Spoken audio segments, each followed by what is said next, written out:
ایک بات یاد رکھیے، سبحانہ کے معنی ہے تنزیہ، یعنی منزہ ہے پروردگار، بلند ہے، بالا ہے، اس کے دامن قدس تک کوئی عیب، کوئی نقص پہنچ نہیں سکتا۔ سبحانہ کے یہ معنی ہے۔ سبحانہ کے معنی یہ ہے کہ اس کی ذات گرامی اور اس کے صفات تک کوئی بھی شرک کا شائبہ اور کوئی بھی مخلوق کی جانب سے محدودیت نہیں پہنچ سکتی۔ مطلق ہے اور بلند، بلند ہے، منزہ ہے، مقدس ہے، بے عیب ہے، کامل ہے۔ یہ منزہ، یہ اس مضمون کی یہاں کیا ضرورت تھی؟ آگے معراج پیغمبر کا تذکرہ ہے۔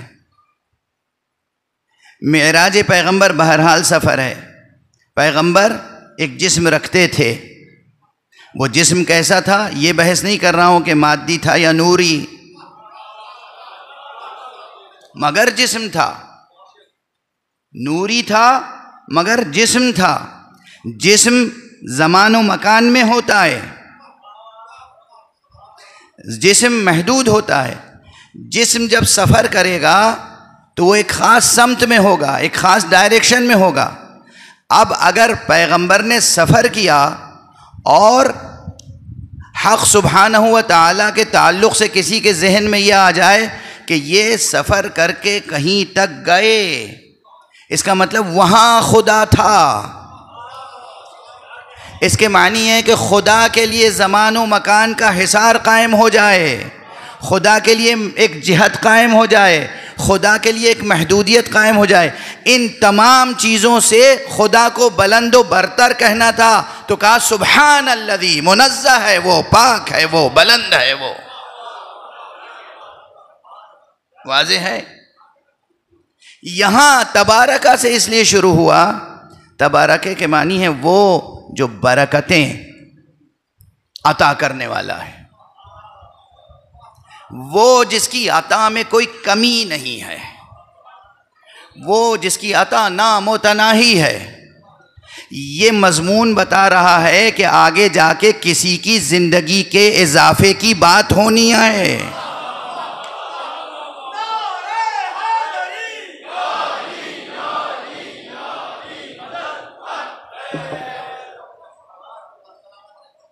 آپ کسی کو دعا دیتے ہیں، کہتے ہیں اللہ برکتیں دے، اللہ تمہاری زندگی میں برکت دے، تمہاری دولت میں برکت دے، تمہاری عزت میں برکت، یعنی ہر چیز میں اضافہ ہو۔ زندگی میں برکت یعنی زندگی طولانی ہو۔ اللہ نے پہلے کہہ دیا تبارک الذی، وہی ہے جو برکت دیتا ہے۔ اب اگر ہم کسی کو لمبی زندگی دیں تو حیرت نہ کرنا۔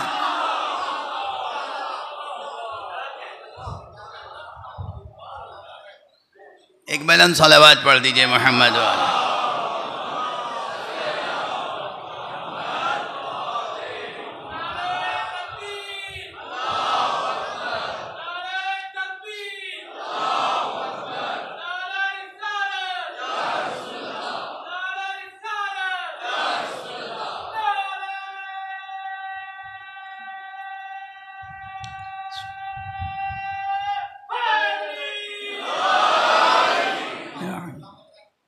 واضح ہوئی بات؟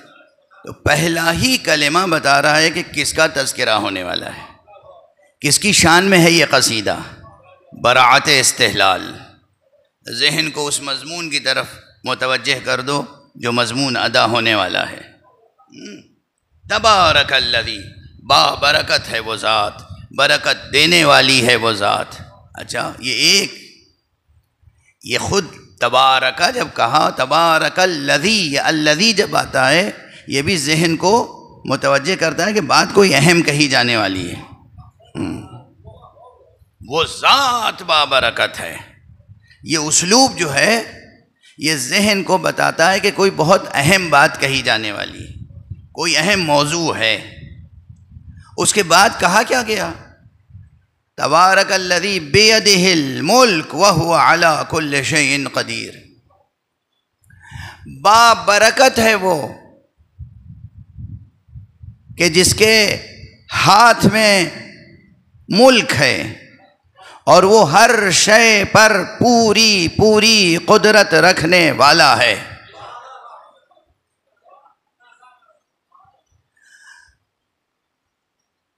ملک، ید اور قدیر، یہ تینوں لفظیں قدرت سے متعلق ہیں۔ اللہ ایسا ہاتھ تو نہیں رکھتا نا جیسا ہم رکھتے ہیں، اور یہ ہمارا ہاتھ جو ہے یہ کس چیز کی علامت ہے؟ قدرت، عطا، دو چیزیں ہیں خاص، قدرت اور عطا، شجاعت اور سخاوت۔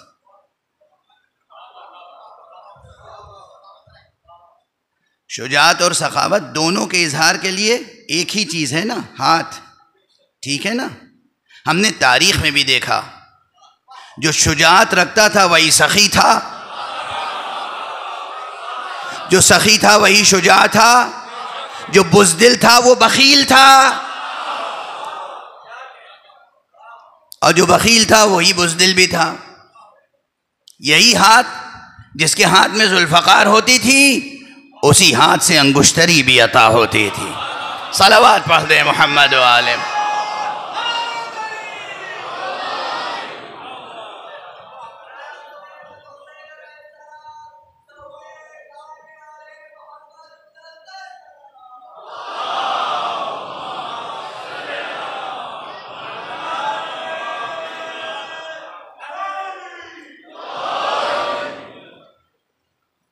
جو ذہین بچے ہیں سوچیں گے کہ ہر آپ کے وجود میں، اپنے وجود میں غور کیجئے، کیوں مولا علی نے فرمایا ہے من عرف نفسہ فقد عرف ربہ، جو اپنی ذات کو پہچان لے، اپنے نفس کو پہچان لے، بس سمجھو اس نے اپنے رب کو پہچان لیا۔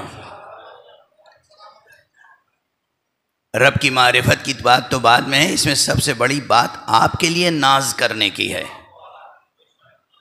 آپ کے لیے ناز کرنے کی بات ہے۔ آپ کے لیے جب مولا نے کہا کہ تم اپنے آپ کو پہچان لو تو خدا کو پہچان لو گے۔ ہم نقائص کا مجموعہ، کمیوں کا مجموعہ، ہم اگر اپنے کو پہچان لیں تو خدا تک پہنچ سکتے ہیں۔ تو اس سے بہتر یہ نہیں ہے کہ ہم جو کامل افراد ہیں انہیں پہچاننے کی کوشش کریں تاکہ خدا کو کامل طریقے سے پہچان سکیں۔ صلوات پڑھ دیں محمد و آل محمد۔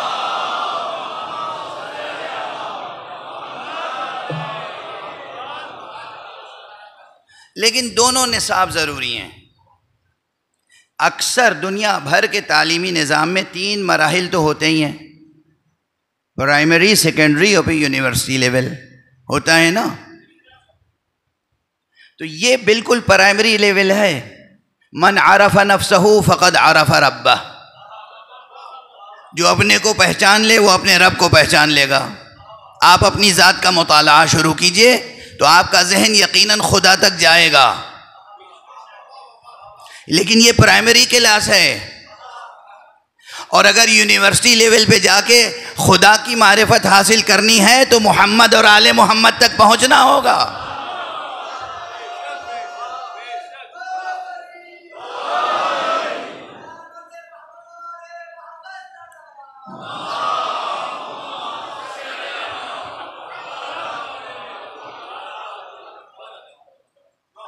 اور جو اچھے سعادت مند لوگ ہیں وہ چاہتے ہیں نا کہ تمام مراحل طے کریں، تو شروع سے ابتدا سے اور انتہا تک پہنچیں، اپنی معرفت حاصل کریں۔ جو معرفت حاصل کرنے کا ایک ذریعہ یہ بھی ہے کہ بھئی اللہ نے یہ ہاتھ دیا، یہ جو اللہ تو ابھی نہیں معلوم نا، یہ ہاتھ کیوں ہے، ہمیں کیوں ملا ہے ہاتھ؟ ہاتھ نہ ہوتا تو ہم کیا ہوتے؟ ہاتھ کے ہونے سے ہمیں کیا کیا سہولت ہے؟ یہ قدم، ان سے کیا کیا چیزیں جڑی ہوئی ہیں؟ یہ سر، یہ گردن، یہ سینہ، اجاؤ یہ سر و گردن، سر و سینے کے درمیان یہ گردن، یہ نرم کیوں ہے جس پہ آسانی سے خنجر چل جائے؟ یہ گردن ایسی کیوں نہیں ہے کہ جس پہ خنجر کارگر نہ ہو؟ فکر انگیز ہے بات۔ ایک ایک چیز پہ غور کرے اگر انسان تو معرفت کے دفتر کھلتے چلے جاتے ہیں. اور اس کے لیے بھی ہمارے آپ کے لیے ایک ابتدائی نصاب حضرت امام جعفر صادق علیہ الصلاۃ والسلام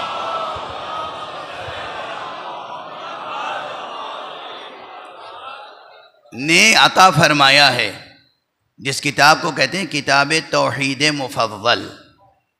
آپ کے اصحاب میں سے ایک بزرگوار تھے جن کا نام تھا مفضل. مفضل، میم فے صاد واد والا واد لام، مفضل. یہ جناب مفضل آقا امام جعفر صادق علیہ الصلاۃ والسلام کے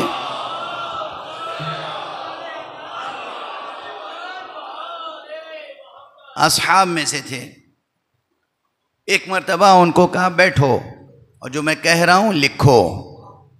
اور پھر آپ نے سر سے پیر تک انسان کی کہ جسم کی ساخت سے متعلق کچھ اسرار بیان کیے.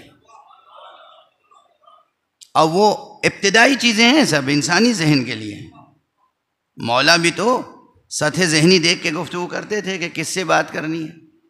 تو یہ نہیں کہ وہ سارے اسرار اس میں ہیں، تھوڑے سے اسرار اس میں ہیں، باقی اور بہت سے اسرار خود اس جسم اور اس وجود کے وہاں پر اس کتاب میں نہیں ہیں، دوسرے مقامات پر ہیں. معصومی نہیں سے ہیں مگر دوسرے مقامات پر ہیں.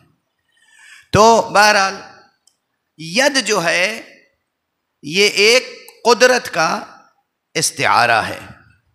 آپ قدرت، طاقت، نفوذ، رسوخ، اور جو صاحب قدرت و طاقت و اثر و نفوذ و رسوخ ہوگا وہی تو عطا کرے گا. عطا کرنے کے لیے تو دوہری طاقت چاہیے. مال بھی اختیار میں ہو، اپنا نفس بھی اختیار میں ہو، تاکہ انسان بخل میں مبتلا نہ ہو، ہوس میں مبتلا نہ ہو. اس لیے دوگنا طاقت چاہیے، دوہری طاقت چاہیے. خود اپنے نفس پہ اقتدار، اگر کہیں حرص ہوس کا جذبہ پیدا ہو رہا ہے تو اس کو کچل دے وہیں پر اور عطا کرے. تو یہ ہاتھ بہرحال فی الجملہ طاقت، قوت، قدرت کا استعارہ ہے. استعارہ. اور بطور خاص اللہ سبحانہ و تعالیٰ کے تعلق سے جب بات ہو تب تو استعارہ ہے ہی ہے. تو تبارک الذی بیدہ، مبارک ہے وہ، بابرکت ہے وہ، عطا کرنے والا ہے وہ جس کی قدرت میں، بیدہ یعنی جس کے ہاتھ میں، یعنی جس کی اختیار میں. جس کے اختیار میں کیا ہے؟ ملک. ملک کسے کہتے ہیں؟ ملک کا مفہوم بھی راجع ہے قدرت ہی کی طرف. قدرت، طاقت، ملک. ایک ہوتا ہے ملک، ایک ہے ملک. ملک وہ ہے جو قدرت میں لائی جائے چیز، ملک وہ ہے جو چیز کو قدرت میں رکھے. ٹھیک ہے نا؟ آپ کسی چیز کو کہتے ہیں یہ میری ملکیت ہے، یا آپ کی ملکیت کس لحاظ سے ہے؟ آپ اس کے اوپر اقتدار رکھتے ہیں. وہ جو ملک پر اقتدار ہے اسے کہتے ہیں ملک. واضح ہے؟ ملک اور ملک کا رشتہ سمجھ میں آیا؟ یہ گھر کس کا ہے؟ فلاں صاحب کا ہے. یہ فلاں صاحب اس پر کیا رکھتے ہیں؟ ملک. یہ ان کے ملک میں ہے، یہ ان کی ملک ہے. واضح؟ تو ملک بھی پلٹ کے گئی بات اقتدار کی طرف، قوت کی طرف، طاقت کی طرف. تو اب ترجمہ کیا ہوگا؟ بابرکت ہے وہ جس کے اختیار میں طاقت ہے، وَهُوَ عَلَىٰ كُلِّ شَيْءٍ قَدِيرٌ، اور وہ ہر چیز پر پوری قدرت رکھنے والا ہے. یعنی بابرکت ہے وہ جس کی طاقت میں طاقت ہے اور ہر چیز پر پوری طاقت و قدرت رکھنے والا ہے. ارے بھائی طاقت ہی کا اظہار ہے تو ایک لفظ میں کیوں نہیں ہو گیا؟ تو اعلان کیا جائے گا. جواب عجب نہیں کہ یہ جواب ملے کہ بات کسی معمولی زندگی کی تھیوری ہو رہی ہے. اللہ کی قدرت و طاقت نامتناہی کا ایسا پرشکوہ بیان کرو تاکہ بعد میں طولانی زندگی دینے کے بعد کسی کی زندگی اور کسی کے وجود میں شک پیدا نہ ہو ذہن میں. وہ ہے وہ جس کی طاقت نامتناہی، قدرت نامتناہی، اختیار نامتناہی، اور وہ بابرکت ہے، عطا کرنے والا ہے. تو اگر اس نے فرزند زہرا پسر حسن عسکری کو ایک طولانی زندگی دے دی جو ہمیں اور آپ کو نامتناہی اور بے قرار نظر آتی ہے، تو کوئی ایک ذرا سا بھی تعجب کی بات نہیں ہے. دینے والا وہ ہے کہ جو تبارک الذی بیدہ الملک وہو علی کل شیء قدیر.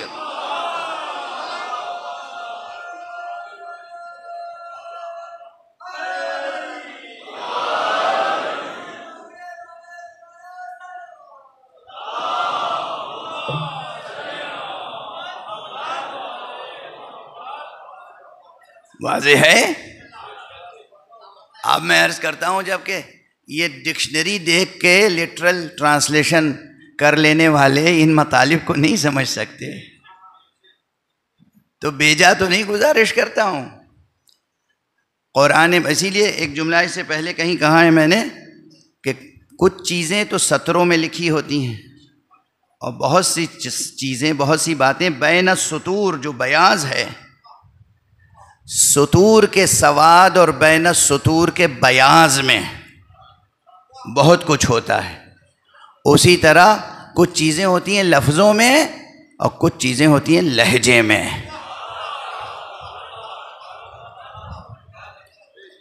تبارک الذی بیدہ الملک وہو علی کل شیء قدیر. باب برکت ہے وہ،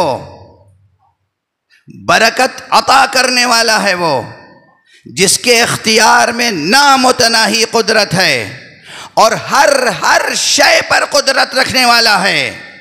زمان پر بھی، زمانیات پر بھی، مکان پر بھی، مکانیات پر بھی، جسم پر بھی، جسمانیات پر بھی. وہ چاہے تو جسم کے ساتھ مصطفیٰ کو وہاں لے جائے جہاں جسم جا نہیں سکتا. وہ چاہے تو فرزند مصطفیٰ کو اتنے طولانی مدت تک زندہ رکھے کہ دوسرے زندہ رہ نہیں سکتے. وہ ہر شے پر پوری قدرت رکھنے والا ہے. ایک صلوات پڑھ دیں محمد و آل محمد.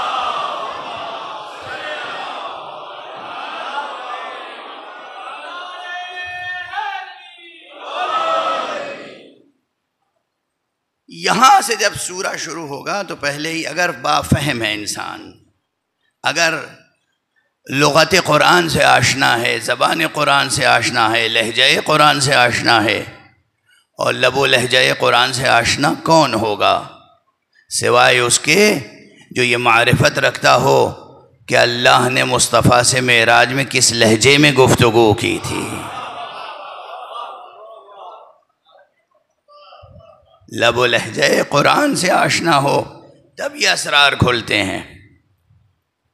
اور پھر پورا سورہ قدرت الہیہ کی بے کراں نشانیوں کی طرف ذہن کو متوجہ کرتا ہے. اور آخر میں یہ بیان آتا ہے کہ قل، یعنی اتنی برکت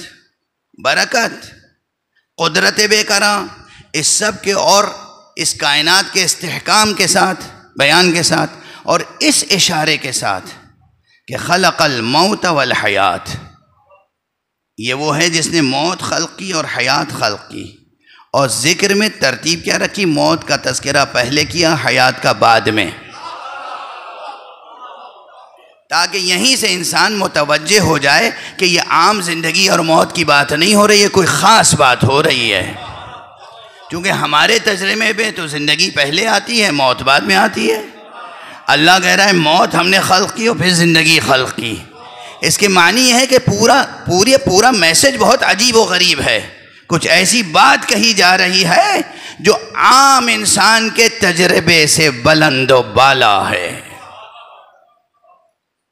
جس نے موت خلق فرمائی اور حیات خلق فرمائی. اچھا کس لیے خلق فرمائی؟ لیبلوکم، تاکہ تمہارا امتحان لے۔ یہ پورا دورہ غیبت کبریٰ و غیبت صغریٰ یہ ہمارے لیے خصوصی امتحان ہے۔ اس دنیا میں رہنا ہر انسان کے لیے امتحان ہے، مگر غیبت صغریٰ میں ہمارا خصوصی امتحان ہے۔ بھئی یہ ہمارا خصوصی امتحان کیوں ہے؟ اس لیے کہ جن کے رتبے ہیں سوا، ان کو سوا مشکل ہے۔ اب یہ آپ کا رتبہ اہم ہے، آپ نے کلمہ پڑھا ہے نا، اوروں نے کلمہ نہیں پڑھا۔ آپ نے عشق کا دعویٰ کیا ہے نا، دوسروں نے دعویٰ نہیں کیا۔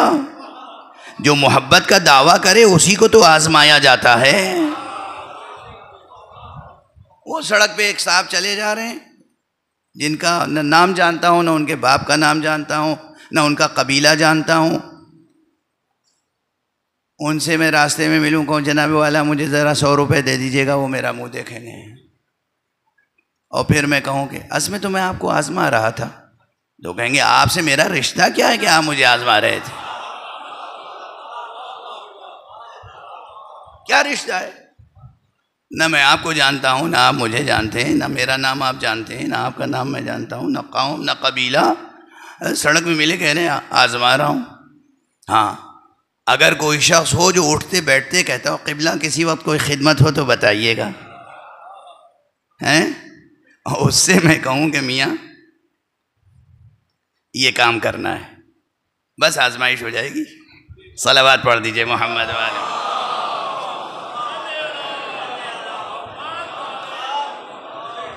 ایک اور صلوات پڑھ دیجئے محمد والے۔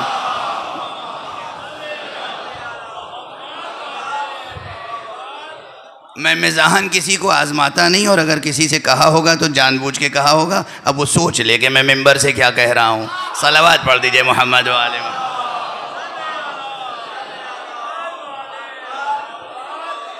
بہرحال یہ زمانہ غیبت میں ہمارے لیے لیبلوکم احسن عملا، ہم آزمانے کے لیے یہ سب نظام قائم کر رہے ہیں تاکہ آزمائیں کہ تم میں سے بہترین عمل کرنے والا کون ہے۔ حسن عمل کے لحاظ سے سب سے بہتر کون ہے؟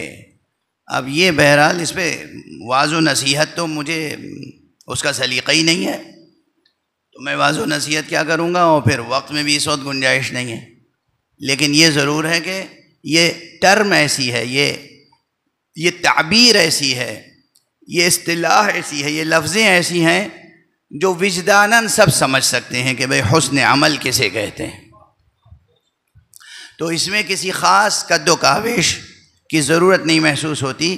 ہر ایک اپنی جگہ سمجھے کہ اس زمانہ غیبت کبریٰ میں ہمیں آزمایا جا رہا ہے حسن عمل کے حوالے سے۔ اور یہ حسن عمل عزیزان گرامی، حسن عمل صرف یہ نہیں ہے کہ نمازیں کتنی پڑھتے ہیں۔ عجیب بات عرض کروں، یہ حسن عمل صرف یہ نہیں ہے کہ روزے کتنے رکھتے ہیں۔ یہ حسن عمل خدا کے حکم سے اور خدا کے رسول کے حکم سے وقت پر نماز پڑھنا بھی حسن عمل ہے، اور دوران نماز اگر رسول آواز دے دے تو نماز توڑ کے رسول کی طرف جانا بھی حسن عمل ہے۔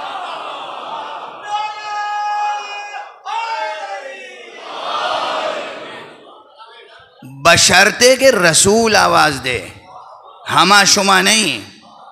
معلوم کوئی ذاکر ہیں، کوئی خطیب ہیں، انہیں اپنی خطابت پہ ناز ہے، کوئی نوحہ پڑھنے والا ہے، کوئی قصیدہ پڑھنے والا ہے، اسے اپنی خطابت پہ ناز ہے، اسے اپنی شاعری پہ ناز ہے، کسی کو اپنی آواز پہ ناز ہے، اور کہہ رہا ہے کہ اذان ہونے دو، میری بات سنو۔ نعوذ باللہ، 100,000 بار نعوذ باللہ۔ آپ رسول نہیں ہیں، آپ امام نہیں ہیں کہ اذان ہو اور آپ کی بات سنی جائے، اذان کو نظر انداز کیا جائے۔ غور فرما رہے ہیں آپ؟ ہمارے معاشرے میں جو کلچر بن رہا ہے بنام ولایت، یہ ولایتی کلچر نہیں ہے۔ یا لفظیں بدل دوں، لیکن اب اتنے زبان کی نزاکت سمجھنے والے ہمارے نوجوان تو ہیں نہیں، معذرت کے ساتھ، یہ جو بزرگ بیٹھے ہیں نا، یہ ولایتی کلچر ہوگا تو ہوگا، ولائی کلچر نہیں ہے۔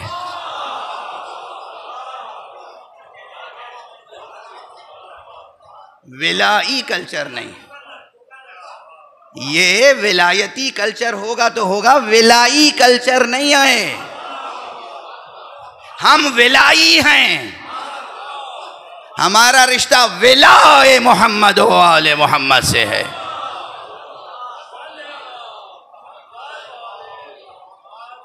تو وہ بات اپنی جگہ، رسول کے حکم سے نماز پڑھنا بھی حسن عمل، رسول کے حکم سے نماز توڑ دینا بھی حسن عمل۔ روایت موجود ہے، صحیح السند روایت ہے۔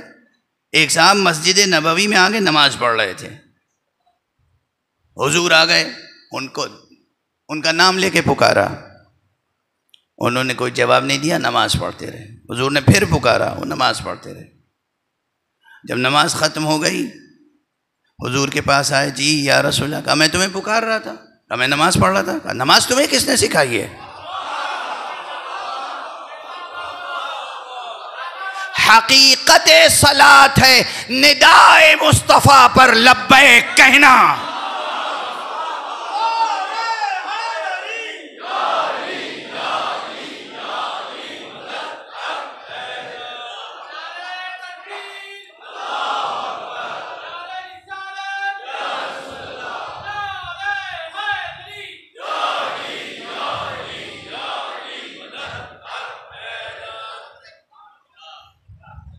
رسول کی آواز پر آواز دینا، یہی صلاۃ ہے، جوہر صلاۃ، حقیقت صلاۃ، فلسفہ صلاۃ، اسرار صلاۃ۔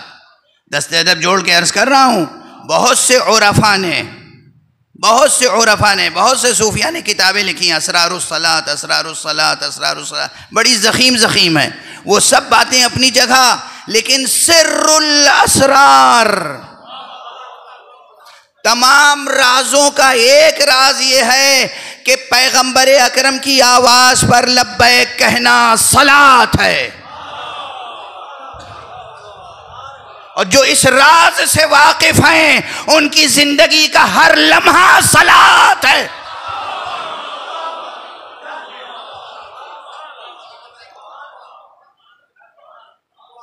جو اس راز سے واقف ہیں ان کی زندگی کا ہر لمحہ صلاۃ ہے۔ بس گفتگو تمام، اذان ظہر قریب آ رہی ہے، یہ منظر ہم نے دیکھا اور دونوں طرح کی صلاۃ کو دیکھا جب کربلا میں ظہر کا وقت آیا ہے۔ ظہر عاشور، کیا وقت تھا، کیا سما تھا، کیا گرمی تھی، کیا تپش تھی، جہاں وضو کر کے نہیں، جلتی ہوئی ریت پر تیمم کر کے نمازیں پڑھنی تھی۔ کیا معرفت رکھنے والے تھے، امام وقت کو پہچاننے والے تھے، اور یہ جانتے تھے کہ امام سے کیا حاصل کرنا ہے، امام سے کیا فیض اٹھانا ہے، امام سے کیا استفادہ کرنا ہے۔ اس لیے ایک صحابی آگے بڑھا اور کہا، آقا نماز ظہر کا وقت ہے، جی چاہتا ہے اس دنیا میں آخری نماز آپ کے پیچھے پڑھ۔ اجرکم علی اللہ، اجرکم علی اللہ۔ آقا نے بھی آسمان کی طرف نگاہ فرمائی اور دعا دی، ذکرتنی الصلاۃ جعلک اللہ من المصلین، تو نے مجھے نماز یاد دلائی ہے، میرے سامنے نماز کا تذکرہ کیا ہے، خدا تجھے نماز گزاروں میں قرار دے۔ جسے آقا دعا دے دیں کہ خدا تجھے نماز گزاروں میں قرار دے، اس کا کیا رتبہ ہوگا، کیا مرتبہ ہوگا۔ اب ایک جملہ کہوں، جب بھی نماز پڑھا کریں نا، اذان دیجئے، اقامت کہیے، اور اس کے بعد اسی وقت، بعد میں تو پڑھتے ہیں زیارت، آقا حسین کی طرف دل کی توجہ کر کے کہیے، صلی اللہ علیہ یا ابا عبداللہ، اس کے بعد نماز پڑھیے، تکبیرۃ الاحرام کہیے، نماز پڑھیے۔ یہ جو نسبت قائم ہوگی، یہ آپ کے قلب کو، آپ کی نماز کو کتنی بلندی اور کتنی حقیقت سے قریب کر دے گی، آپ کو اندازہ نہیں ہے۔ آقا کا جو فیض حاصل ہوگا آپ کو. جب بھی نماز پڑھیں نماز سے پہلے تکبیرۃ الاحرام سے پہلے کہہ دیں صلی اللہ علیہ یا ابا عبداللہ. عجب نہیں کہ آپ کو بھی آقا کی دعا مل جائے کہ جعلک اللہ من المصلین، خدا تجھ کو نماز گزاروں میں قرار دے. ہاں لیکن نماز خاص آداب و شرائط کے ساتھ ہوئی، خاص احکام کے ساتھ ہوئی. آقا کھڑے ہیں نماز پڑھانے کے لیے، پیچھے صف ہے مجاہدوں کی اور 2 مجاہد آگے کھڑے ہوئے ہیں. خود اس ایک لمحے میں کئی واقعات ہوئے ہیں، کئی واقعات. تمام واقعات کے تذکرے کا بالکل وقت نہیں ہے، لیکن 2 مجاہد جو آگے بڑھے ہیں بہت سی تاریخوں میں یہ نام سعید اور زہیر کے ہیں. زہیر آگے کھڑے ہیں، سعید آگے کھڑے ہیں. دشمنوں کی طرف سے تیر برسائے جا رہے ہیں اور زہیر اور سعید بڑھ بڑھ کے تیر اپنے سینے پہ لے رہے ہیں تاکہ آقا حسین تک کوئی تیر نہ پہنچے. روایات میں ہے کہ سعید کے جسم مبارک پر اتنے تیر لگے کہ جیسے ہی آقا نے سلام کہا السلام علیکم ورحمۃ اللہ وبرکاتہ، جیسے ہی آپ نے سلام ادا کیا ہے نماز تمام ہوئی ہے، سعید آپ کے سامنے زمین پر گر پڑے اور بس ایک ہی جملہ کہا آقا فرزند رسول کیا حق وفا ادا کر دیا. اللہ آپ سب کو معصومین کے ساتھ عہد وفا نبھانے کی توفیق عطا فرمائے. ایک یہ نماز ہے جو تیروں کی چھاؤں اور تلواروں کی چھاؤں میں کربلا میں ہوئی ہے، اور پھر تھوڑی ہی دیر کے بعد وہ نماز ادا ہوئی ہے جس کے لیے اکثر مرحوم و مغفور اللہ ان کی مغفرت فرمائے علامہ جمیل مظہری، ان کا یہ شعر پڑھتا ہوں اور بے اختیار یاد آ جاتا ہے. عجب شعر ہے.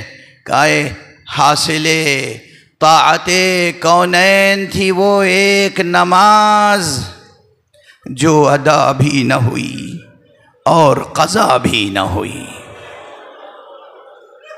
آقا حسین کی آخری نماز، آقا حسین کی نماز عصر، جس نماز میں شمر کے کند خنجر نے آقا کے گلے کو تن مبارک سے جدا کر دیا اور وہ گستاخیاں کی جسے زمان سے ادا کرتے ہوئے بھی دل ٹکڑے ٹکڑے ہو جاتا ہے.